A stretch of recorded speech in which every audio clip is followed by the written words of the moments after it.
나이는 올해로 70이 되었고 농사를 짓다 몸이 좋지 않아 이번에 구리로 올라와 아들네외 집에 얹혀 살고 있습니다. 제가 오늘 이렇게 사연을 보낸 건 얼마 전에 만난 어떤 무서운 한 남자 때문입니다. 먼저 제 소개를 하자면 저는 아들만 셋입니다. 아들놈들은 어렸을 적부터 지질이 제 말을 안 들었습니다. 삼형제는 제게 엉뚱짝이 없어질 정도로 맞아대면서도 매일 치고받고 싸워대고 학교에서도 기어이 말썽을 일으켜 제 속을 썩여댔습니다. 하지만 그래도 전 이놈들 밥 삼시세끼를 챙기기 위해 시장판에서 온갖 장사를 했죠. 쉽지 않았습니다. 남편 잃고 과부가 된 팔자에 외롭고 눈물 마를 날이 없었지만 저는 남들이 저를 과부라 욕하고 제 흠을 잡아도 순댓국 하나를 더 팔기 위해 악착같이 일했습니다. 안 한 장사가 없었습니다. 어미가 자식 새끼 건사하기 위해선 못할 게 없다 하죠.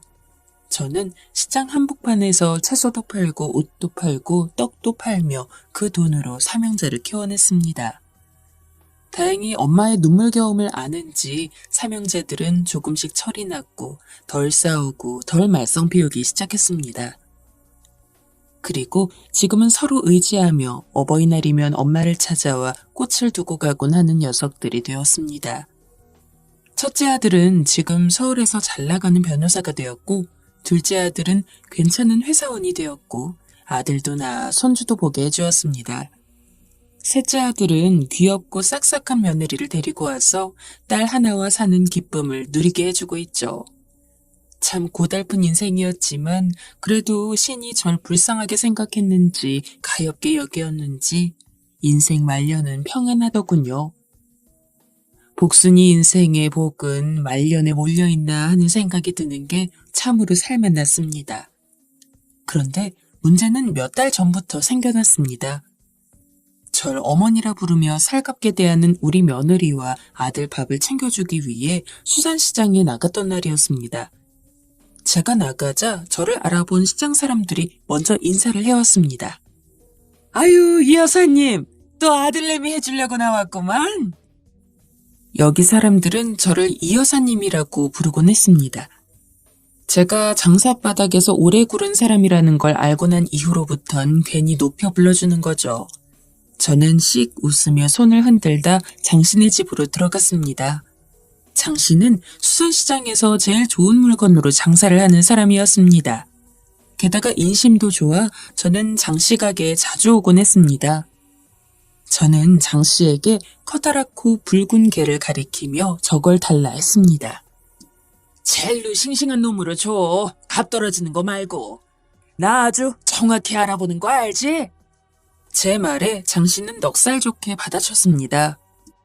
아유, 그럼요. 이상한 거 줬다가 나 이 여사님한테 혼나지. 저는 빙긋 웃으며 장씨가 손질하는 걸 구경했습니다. 그날따라 해산물은 어찌나 싱싱하던지 보기만 해도 펄떡거리는 게 이것들을 얼른 요리하여 얼른 애들 입에 넣어주고 싶었습니다. 저는 대게 박스를 들고 밖으로 나왔습니다. 그런데 그때였습니다. 누군가 갑자기 제 어깨를 턱 붙잡는 바람에 저는 순간 들고 있던 대게가 든 박스를 떨어뜨릴 뻔했습니다. 뒤돌아보니 늙은 남자가 저를 보고 서 있었더군요. 그런데 참 이상하게 그 남자 얼굴이 낯이 익었습니다.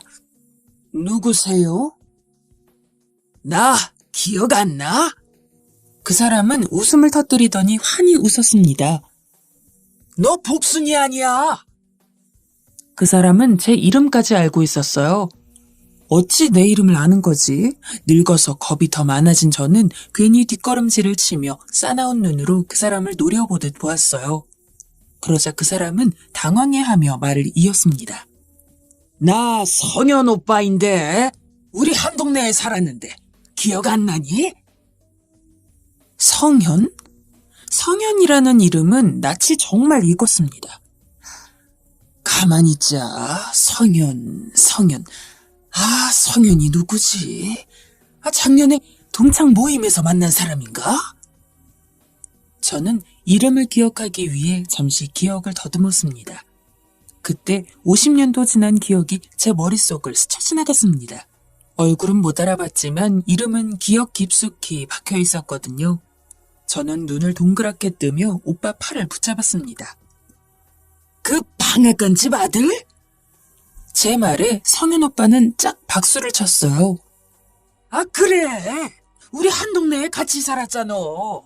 거기 옛날에 논밭이었고 너랑 나랑 메뚜기 잡으러 댕기고 너 냇물가에 빠지면 내가 구해주고 그랬었잖아. 어머 세상에, 맞아. 저는 너무 기뻐 오빠의 팔을 붙잡고 오빠를 껴안았습니다. 정말 성현 오빠였습니다. 항상 저를 이뻐라 해줬던 오빠. 다들 못생기고 공부 못하는 저를 구박하고 미워만 할 때 우리 복순이가 나중에 커선 제일 잘 될 거라고 말하며 제게 삶은 달걀이나 제가 제일 좋아하는 꿀떡을 형제들 몰래 갖다 주곤 했던 오빠. 전 바로 오빠에게 다 늙은 날 어찌 알아봤냐 물어봤어요. 저번에 널 봤거든. 요 앞에서도. 아, 그땐 긴가민가 했어. 얼굴이 변했으니까. 아, 근데 저번에 보니까 네 아들 같은 사람이 널 복순님이라 부르더라고. 아, 근데 내가 아는 복순이는 한 명밖에 없지 않냐. 기억이 났습니다. 애교가 철철 넘치는 아들은 절 놀리기 위해 가끔 엄마가 아닌 복순이, 복순님이라 부르곤 했습니다. 이름이 예쁘다나 뭐라나 그러면서 절 그리 불렀습니다. 아마 그 이름을 들은 모양이었습니다. 참 세상 좁다 하지만 어찌 이렇게 만나는지. 옛날에 좋아하던 오빠를 그것도 몇십 년이 지난 이 동네에서. 그러고 보면 사람 인연이란 참 신기하고 또 신기했어요. 저는 오빠와 바로 차라도 한잔하고 싶은 마음에 바로 전화번호를 주었고 콧노래까지 흥얼거리며 집으로 왔습니다. 그날 밤 전 처음으로 웃음을 지으며 잠에 들었습니다. 잠이 든는데 오빠 얼굴이 두둥실 떠올랐거든요. 사실 국민학교 시절부터 중학교까지 전 그 오빠를 줄곧 짝사랑했습니다. 너무 오래전이라 가물가물한 기억이지만 그 오빠가 가는 곳마다 졸졸 쫓아다녀 오죽하면 저희 아버지가 계집애가 그럼 못 쓴다며 한 번만 더 그 오빠를 따라다니면 다리 몽둥이를 분질러버린다 윽박지르곤 했으니까요. 늙음하게 오빠를 만나다니 기분이 나쁘지 않았어요. 다음날 일어나니 오빠에게서 연락이 와 있었습니다. 오빠는 자신과 차 한잔 하자며 데리러 오겠다 말했습니다. 정말? 저는 기쁜 마음에 국물만 우려내고 가겠다 하곤 춤춤걸음으로 제 방으로 뛰어들어갔습니다. 뭘 입어야 할까? 며느리가 저번 달 억지로 저를 끌고 가 사준 고운 블라우스를 입을까? 아니면 저번 동창 모임에 입고 나갔던 자켓을 입을까? 저는 며느리의 화장대에 이 옷 저 옷을 대보며 고민을 하다 결국 얇은 자켓을 걸쳤습니다. 그리고 밖에 나오자 손이 허전하다는 것을 느끼곤 다시 집으로 들어가 오랫동안 장롱 한 구석에 처박혀 있던 핸드백을 꺼내들었습니다. 정말 오빠는 절 기다리고 있었어요. 노란 꽃까지 들고요. 제 얼굴엔 저절로 미소가 화르르 번졌습니다. 오빠는 꽃을 제 손에 안겨주며 차문을 열어주었습니다. 그리고 직접 안전벨트를 채워주었습니다. 묘했던 기분은 어린 시절 먹었던 뭉글뭉글한 솜사탕처럼 달고 부드러워졌습니다. 마치 발이 공중에 붕 뜬 것처럼 아찔했죠. 곧이어 우리가 바로 자리를 옮긴 곳은 작은 찻집이었습니다. 찻집 안엔 80년대 노래가 흐르고 있었고 몇 안 되는 나무 테이블들이 조용한 아늑한 분위기를 조성하고 있었어요. 좀 더 안으로 들어서자 군데군데 자리한 커다란 나무들이 눈에 띄었습니다. 반짝반짝 불빛을 내는 전구들이 나무들을 감싸고 있는 것이었어요. 와, 이쁘다. 정말 자연스레 입이 벌어지더라고요. 우리가 앉자 잠시 후 앞치마를 두른 남자가 직접 메뉴판이라고 적혀있는 것을 갖다 주었습니다. 하지만 곧바로 저는 메뉴판의 가격을 보곤 인상을 찌푸렸습니다. 아유, 왜 이렇게 비싸 여기? 오빠, 우리 딴 데 가. 차는 내가 타줄 수도 있어. 내가 너 오랜만에 만나 사주는 건데 비싼 데 데려와야지. 나 그 정도 능력은 된다. 나 명색이 변호사였어. 지금은 눈이 안 좋아서 활자도 잘 안 보이지만. 오빠 변호사 됐어? 제가 놀라자 오빠는 환히 웃었어요. 하기야 성윤 오빠로 말할 것 같으면 개천에서 용나듯 동네 어른들도 선생님들도 입을 모아 분명 이 동네에 용이 난다면 그 용이 성현이일 거라고 말하곤 했었으니까요. 그런데 공부 잘하고 똑똑해야 할 수 있는 변호사라니 괜스레 제가 다 자랑스러워졌죠. 시장 바닥에서 구른 저와 달리 우아하게 책상에서 다리 꼬고 서류를 들여다봤다니 역시 오빠는 멋있게 늙었구나 싶었어요. 그때 성현 오빠가 물었습니다. 너 오빠들은 잘 사니? 가족을 묻는 질문에 저는 고개를 절레절레 저었습니다. 사실 어린 시절은 생각만 해도 속이 터들어가고 절로 화딱지가 나는 시절이었죠. 저는 뜨거운 차를 목구멍으로 다시 뱉고 싶은 심정으로 말을 이었습니다. 우리 엄마가 끔찍하게 생각하던 장남 오빠는 이상한 여자 만나가지고 결혼하고 잠수 타버렸고, 저 둘째 오빠는 고시 공부만 10년 하다가 부모 등골 빼먹었고, 셋째 오빠는 전봇대에서 일하다가 떨어져서 다리 고장나서 엄마 가슴에 내 가슴에 평생 못 박았어. 나 혼자만 멀쩡해. 오빠는 제 말에 한숨을 푹 쉬었습니다. 아무렇지 않게 말하려고 했지만 제 말 속에 들어있던 고통을 눈치챈 것이었어요. 너 참 똑똑했는데 요즘 시대에 태어났으면 너 같은 애는 대학까지 나와서 판사, 의사, 아니 더한 놈도 됐을 거야. 오빠는 항상 오빠들 뒷바라지를 하기 위해 키워진 제 처지를 안타까워하곤 했어요. 저는 그런 오빠를 보며 잠시나마 따뜻함을 느꼈고 오빠를 보면 위안을 느꼈습니다. 그 시절이 떠오르자 가슴 한켠이 눈물로 축축해졌습니다. 때마침 주문한 뜨거운 꽃차가 나왔습니다. 꽃이 물속으로 퍼지는 게 참 곱고 이뻤습니다. 오빠는 꽃차를 보며 이 이쁜 게 꼭 너 같다는 말을 했습니다. 아유 징그러워. 이쁜 게 나 같다니. 다 늙었는데 무슨. 하지만 저는 그리 말하면서도 가슴이 콩닥거렸습니다. 이 나이 먹고 무슨 주책인지는 모르겠지만 이상하게 설레었습니다. 꽃차를 마시며 마저 대화를 이어나갔습니다. 오빠, 어떻게 산 건지 자세히 좀 말해봐. 난 별거 없어. 오빠는 별거 없다는 말로 시작하여 그간의 얘기를 들려주었습니다. 서울대에 합격하고 사법고시에 합격해 변호사가 되고 사람들을 변호하는 일에 사명감을 느껴 일에 미쳐 살다 어느 날 같은 회사에 다니는 여직원과 사랑에 빠졌고 그 여자와 결혼하고 자식 낳다 보니 이 나이가 되었다고. 하지만 인생을 얘기하는 오빠의 목소리는 어딘지 쓸쓸해 보였습니다. 이번엔 제가 물었습니다. 저는 건강해? 병은 없고? 아내랑은 끝난 지 오래됐어. 끝났다고? 제가 놀라자 오빠는 쓸쓸히 웃으며 입에 찻잔을 대었습니다. 20년 전에 바람났어. 그것도 내 친구랑. 뭐? 제 목소리가 커졌습니다. 오빠는 담담히 말을 이었습니다. 어느 날 집에 돌아와 보니 아내의 바람 장면을 목격했고 그걸 보는데 순간 눈앞이 컴컴해지고 근데 더 눈앞이 어두워지는 일어났다고. 때마침 아이가 학교에서 돌아와 타닥타닥 집으로 들어오는 소리가 들렸다고. 그래서 그 순간 다급히 아이에게 다가와 아이를 끌고 밖으로 나갔다고.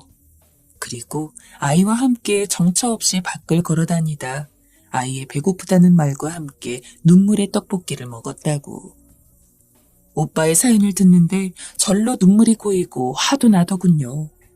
이런 못된, 이런 나쁜 옆에 내가 어떻게 사람의 탈을 쓰고 그런 짓을 벌여. 제 새끼 앞에서. 나 그래서 지금도 떡볶이는 아주 싫어한다. 우리 딴 건 몰라도 그건 먹지 말자. 우스갯소리를 하는 오빠의 목소리에선 처량함이 느껴졌습니다. 오빠가 너무 불쌍했습니다.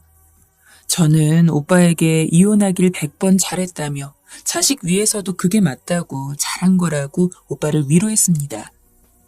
오빠는 힘없이 고개를 끄덕이다 어차피 지난 일이라 말하며 이번엔 제 인생사를 물었고 저도 남편 잃고 과부가 되어 삼형제를 키운 일을 말했죠.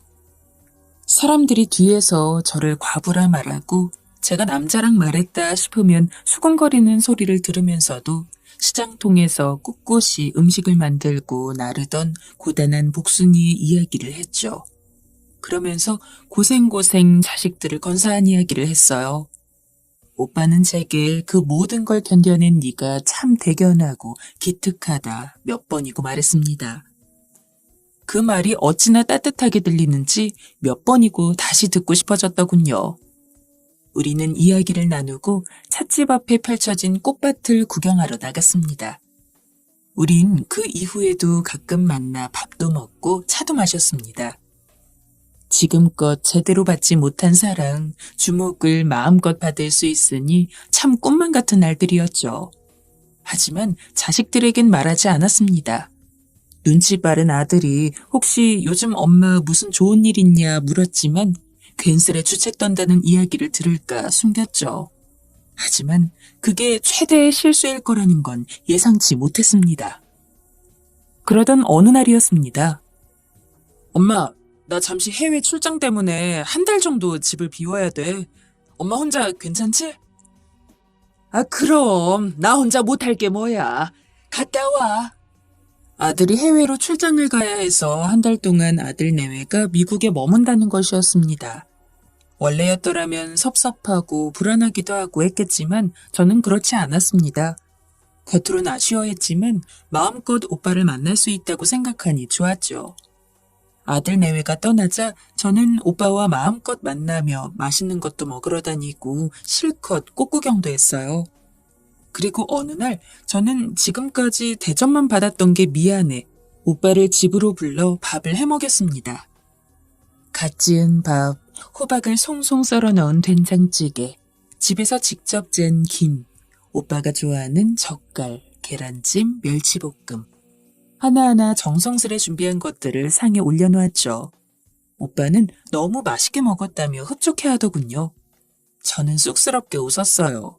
하지만 문제는 그 이후부터였습니다.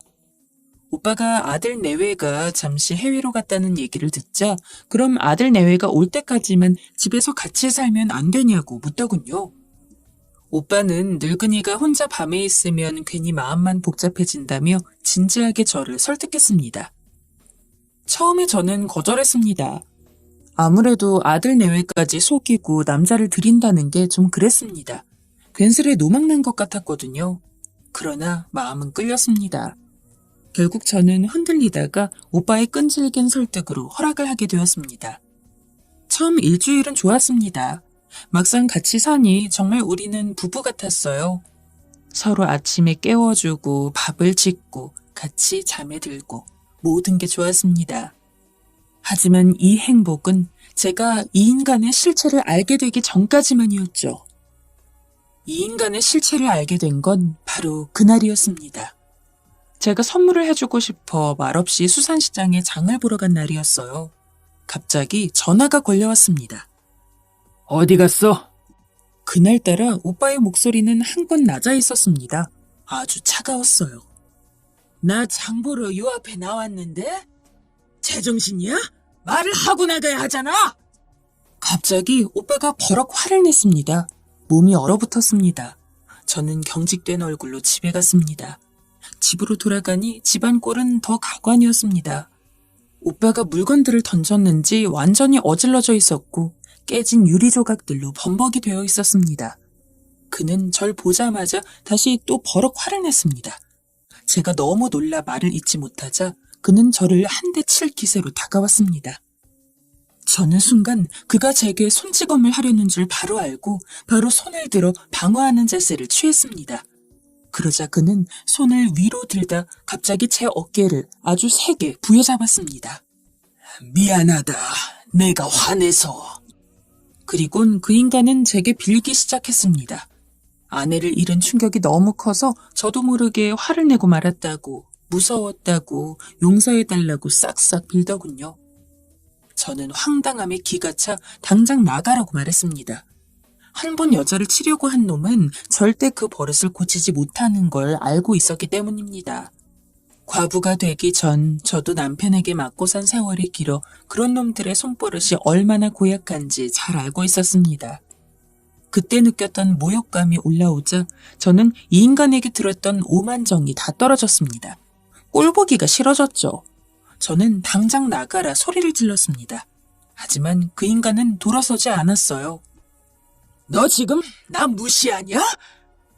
갑자기 소리를 버럭 지르더니 집안에 있는 물건들을 자기 분이 풀릴 때까지 던지기 시작했습니다. 저는 너무 무섭고 고개를 숙이고 귀를 막을 수밖에는 없었습니다. 그리고 그 인간은 엎드려 있는 제 위에 대고 위협적으로 말했어요. 나한테 말 대꾸하지 마. 알았어? 저는 겁에 질려 고개를 끄덕였어요. 그는 제게 핸드폰을 내놓으라 하더니 제가 핸드폰을 주자 바로 전원을 꺼 자기 주머니에 찔러 넣었습니다. 핸드폰도 압수당한 것이었습니다. 제가 혹여나 아들이나 경찰에 신고라도 할까 봐요. 그때부턴 모든 게 공포로 다가왔습니다. 그는 집에서 머무르며 이 집안을 마치 자기 집처럼 활보하고 돌아다녔고 저를 제 부인 대하듯 대했습니다.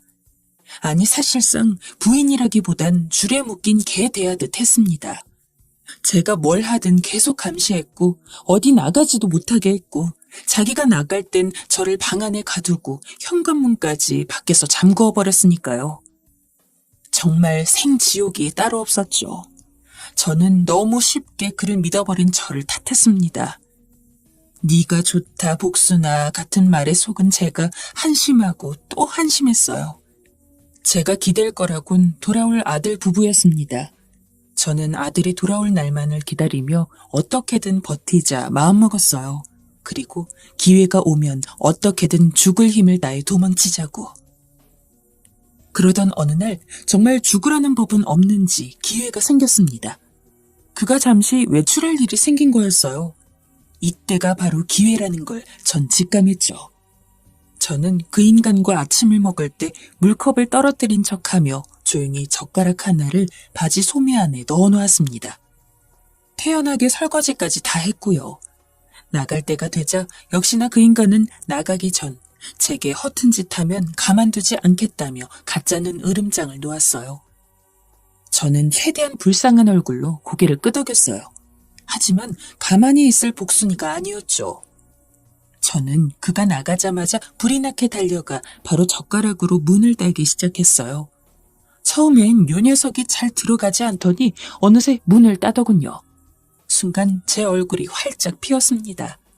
저는 곧바로 핸드폰부터 찾았어요. 112에 신고를 해야 이놈을 깜빵에 쳐넣든 하여 죗값을 치르게 할 수 있으니까요. 저는 덜덜 떨리는 손으로 112에 전화를 걸었고 잠시 후 예쁜 경찰 아가씨의 목소리가 들렸습니다. 저 어떤 남자한테 납치당했어요. 집 밖으로 못 나가고 있어요. 주소지는 장자마을 동양아파트이고요. 얼른 와주세요. 어르신, 혹시 그 남자와 같이 있으신가요? 아니요. 지금 그 사람은 잠시 나갔어요. 근데 언제 올지 모르니까 빨리 와주세요. 빨리. 아가씨와 전화를 끊고 가만히 집안에 앉아 기다리는데 떨지 않으려 했건만 생각보다 가슴이 약해졌는지 저도 모르게 자꾸 손이 덜덜 떨리더군요. 전 중얼거렸어요. 복순아, 너 자식 3명 다 키운 여자야. 쫄지 마, 쫄지 마. 하지만 제 인생 팔자가 원래 더럽고 사나운 건지 일이 뜻대로 굴러가지 않았습니다. 갑자기 그 인간이 돌아온 거예요. 저는 너무 놀라 일단 빠르게 핸드폰을 들고 방 안으로 들어갔어요. 그 인간이 경찰이 올 거라는 걸 알면 안 되니까요. 잠시 후 열쇠가 돌아가고 문이 열리는 소리가 들렸죠. 잘 있었지? 그의 등장에 부정맥이라도 올 것처럼 심장이 쿵쿵 뛰었습니다. 하지만 전 침착하게 잘 있었다고 말하며 밖으로 나왔습니다. 저는 아무렇지 않은 척 왜 이렇게 일찍 왔냐며 두고 간 거라도 있냐고 물었습니다. 그러자 그 인간은 친구들 만나러 가려다 네가 보고 싶어 그냥 왔다며 마치 칭찬해달라는 듯 씩 웃더군요. 저도 모르게 인상이 구겨졌습니다. 정말 세상 다정스레 말하는 게 어찌나 역겹던지 침이라도 뱉어주고 싶었어요. 하지만 별의별 생각들이 다 들더군요. 경찰이 왔을 때 이 인간이 혹시나 나를 인질로 잡으면 어쩌지? 나를 해치면 어쩌지? 지금 무기라도 챙겨놔야 하는 건가? 전 불안을 감추지 못하고 눈동자를 왔다 갔다 하며 집안을 둘러보았죠. 그러자 그 인간은 의심스런 눈초리로 절 바라보았어요. 뭐 찾는 거라도 있어? 아니요. 없어요, 그런 거. 그때였습니다. 띵동, 초인종 소리가 들렸습니다. 그리고 잠시 후 쿵 소리가 나더니 문이 열렸습니다. 경찰들이 온 것이었죠.